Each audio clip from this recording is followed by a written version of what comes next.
Assalamualaikum warahmatullahi wabarakatuh. Perkenalkan, nama saya Dinda Maulida dari Jurnalistik 2A dengan NIM 11230511000034.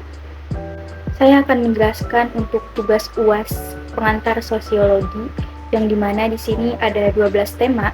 Pembahasan materi pertama yaitu ada ilmu pengetahuan dan sosiologi. Jadi ilmu pengetahuan ini merupakan pengetahuan yang tersusun secara sistematis dengan penggunaan kekuatan pemikiran, yang dimana pengetahuan ini selalu dapat diperiksa dan ditelaah dengan kritis oleh siapapun yang ingin mengetahui ilmu tersebut. Sedangkan sosiologi ini adalah ilmu sosial yang memfokuskan diri pada hubungan antar manusia dan proses yang timbul dari hubungan dalam masyarakat itu sendiri. Selanjutnya untuk pembahasan yang kedua yaitu sejarah dan metode sosiologi. Jadi untuk sejarahnya ini ketika pada abad 19 ada seorang ahli filsafat bangsa Prancis yang bernama Auguste Comte. Jadi dia ini menulis beberapa buku yang berisi tentang pendekatan umum untuk mempelajari masyarakat. Dia berpendapat bahwa ilmu pengetahuan itu mempunyai urutan-urutan tertentu berdasarkan logika, dan setiap penelitian itu dilakukan melalui tahap-tahap tertentu untuk mencapai tahap terakhir, yaitu tahap ilmiah. Dia memiliki anggapan bahwa saatnya tiba bahwa setiap penelitian terhadap permasalahan kemasyarakatan dan gejala-gejala masyarakat itu memasuki tahap terakhir, yaitu tahap ilmiah. Oleh karena itu, dia menyarankan agar semua penelitian terhadap masyarakat itu ditingkatkan menjadi suatu ilmu tentang masyarakat yang berdiri sendiri. Nah, nama yang diberikan saat itu adalah sosiologi. Jadi sosiologi itu berarti berbicara mengenai masyarakat. Selanjutnya ada metode sosiologi. Ada metode kualitatif, metode kuantitatif, metode historis, metode komparatif, dan studi kasus.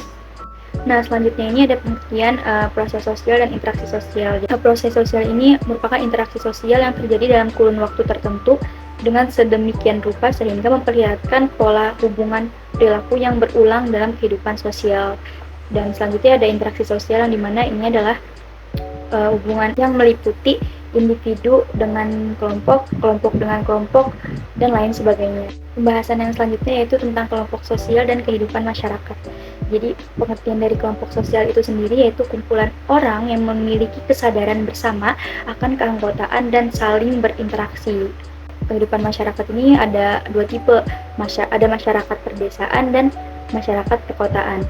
Kalau masyarakat pedesaan itu kelompok orang yang menghuni wilayah desa. Pada umumnya mata pencarian mereka itu biasanya kayak petani, nelayan gitu. Karakteristiknya itu berupa sederhana, mudah curiga, terus juga lugas, suka gotong royong, demokrasi, religius, seperti itu. Dan selanjutnya ini ada masyarakat perkotaan yang dimana karakteristiknya tentu berbeda dengan masyarakat pedesaan. Perbedaan itu antara lain biasanya menyangkut peranan besar dalam sektor sekunder maupun tersier dalam kehidupan ekonomi gitu. Jumlah penduduknya biasanya relatif besar. Terus susunan penduduknya dan kepadatan penduduk itu pun relatif besar dibandingkan dengan kondisi sosial masyarakat yang ada di desa. Selanjutnya ada masyarakat dan kebudayaan. Kebudayaan atau culture itu adalah rangkaian proses sosial yang dijalankan oleh manusia dalam masyarakat dengan segala aktivitasnya. Jadi sosiologi juga menggunakan dan mengkaji masalah kebudayaan karena kebudayaan itu tak lepas dari hubungan antara sesama manusia dalam masyarakat. Berbagai tantangan yang dihadapi oleh masyarakat dan individu seperti kekuatan alam dan faktor-faktor internal dalam masyarakat itu sendiri yang tidak selalu bersifat menguntungkan. Selain itu juga ada kebutuhan akan pemenuhan kepuasan, baik secara spiritual maupun material. Selanjutnya ini pembahasannya mengenai lembaga sosial dan kemasyarakatan. Lembaga sosial atau yang dikenal juga sebagai lembaga kemasyarakatan, ini adalah salah satu jenis lembaga yang mengatur rangkaian tata cara dan prosedur dalam melakukan hubungan antar manusia saat mereka menjalani kehidupan bermasyarakat dengan tujuan untuk mendapatkan keteraturan hidup mereka. Dan selanjutnya ini ada lapisan masyarakat atau stratifikasi sosial. Materi yang pernah saya bahas di kelompok 7 kepada teman-teman semua, jadi saya akan menjelaskan kembali tentang lapisan masyarakat atau stratifikasi sosial. Nah, jadi stratifikasi sosial ini adalah pengelompokan masyarakat secara sosial, budaya, ekonomi, ataupun politik dalam lapisan-lapisan yang berjenjang gitu. Nah, dasar pembeda antara satu posisi sosial dengan posisi sosial lainnya itu biasanya berupa perbedaan ekonomi, kekayaan, status sosial, pekerjaan, kekuasaan, dan lain sebagainya. Stratifikasi sosial itu dibagi menjadi dua sifat, yaitu stratifikasi sosial terbuka dan tertutup. Adapun unsur-unsur lapisan masyarakat itu adalah kedudukan dan peranan.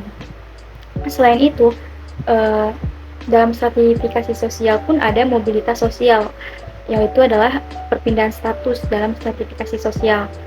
Nah, dari mobilitas sosial individu itu misalnya kayak perubahan status dari tukang menjadi dokter, maupun mobilitas kelompok, misalnya dari mobilitas antar generasi, yaitu antara orang tua dengan anaknya. Selanjutnya ada pembahasan dari kekuasaan dan kepemimpinan. Jadi, kekuasaan ini dapat diartikan sebagai kemampuan untuk memengaruhi pihak lain menurut kehendak yang ada pada pemegang kekuasaan tersebut.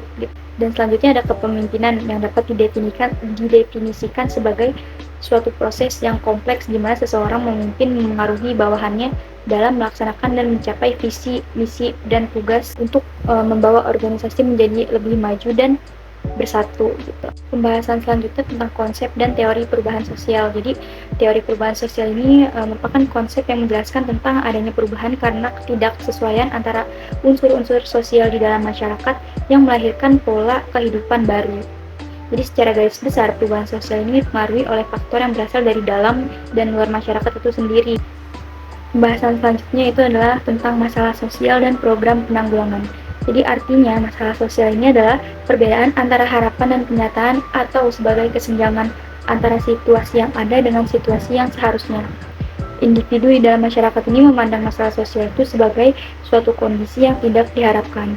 Jadi penanggulangan itu bisa dengan melalui pendidikan dan penyuluhan, pembentukan kelompok masyarakat, program pemberdayaan ekonomi, serta partisipasi masyarakat dalam program-program pemerintah. Dan selanjutnya yaitu tentang strategi perubahan sosial, di mana secara umum perubahan sosial ini dapat diartikan sebagai proses perubahan dalam berbagai aspek sosial pada kehidupan masyarakat yang terjadi dalam kurun waktu. Jadi strategi perubahan sosial ini diantaranya adalah strategi fasilitatif, strategi redukatif, strategi persuasif, strategi kekuasaan, dan strategi kekerasan versus non-kekerasan. Nah, materi terakhir itu adalah gerakan sosial dalam perubahan sosial. Jadi, gerakan sosial ini merupakan hubungan antar kelompok yang melibatkan gerakan sosial. Gerakan inilah yang dapat dipelopori oleh kebanyakan orang yang menginginkan sebuah perubahan, baik dari pihak yang mempertahankan yang sudah ada sebelumnya. Mungkin sekian yang bisa saya sampaikan. Kurang lebihnya mohon maaf. Wassalamualaikum warahmatullahi wabarakatuh.